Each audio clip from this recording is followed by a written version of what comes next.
quick disclaimer, this is my first ever YouTube videos on this channel, so don't expect too much like the video editing. I know it's pretty trash, but I hope you enjoy the video anyways. So let's get into the video. Alright, so in this video we're going to be testing out all the rods from the new Second Sea update in Fish, and we're going to be comparing all of them and testing which one is the best. So the first rod is going to be in the Isle of New Beginnings, so just head there. Okay, so once you're there, you want to go next to the sky, and there will be a rod that costs $200,000, which is the Free Spirit rod.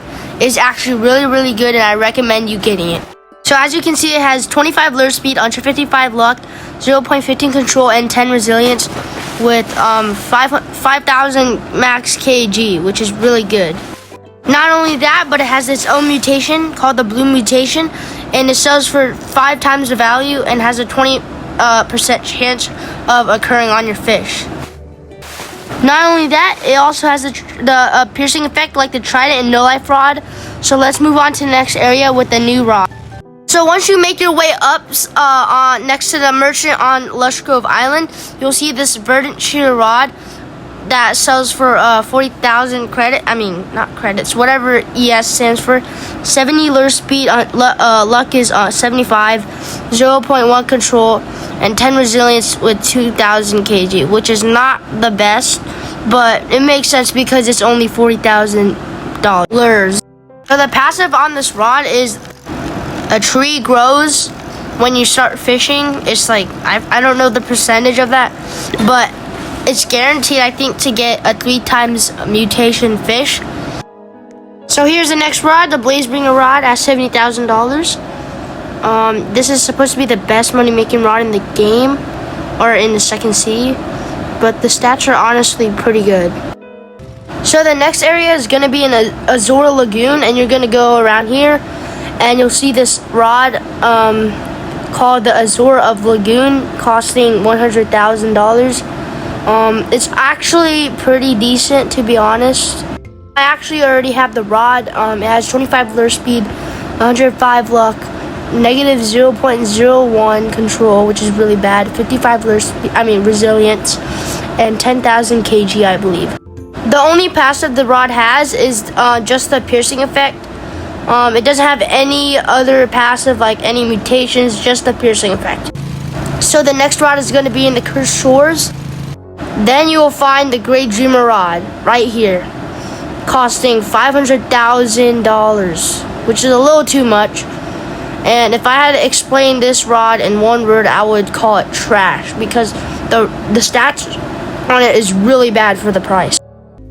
Oh yeah, we're not doing these 3 rods and the Adventure rod because it's kind of obvious they just suck. They don't compare to any of the other rods that I showed earlier in the video, so we're just gonna skip them.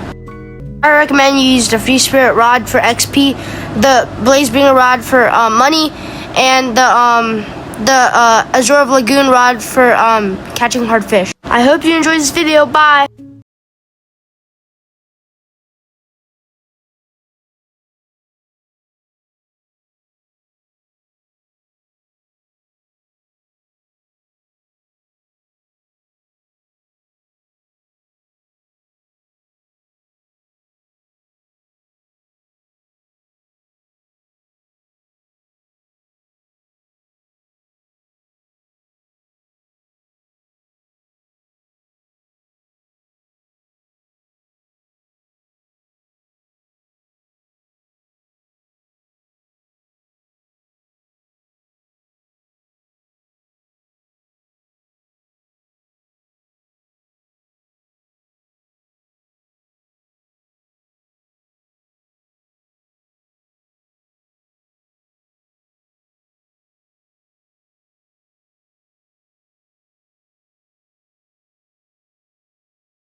So I would use the Free Spirit rod for XP, the Blaze Bringer rod for money, and the Azure of Lagoon rod for like catching really hard fish.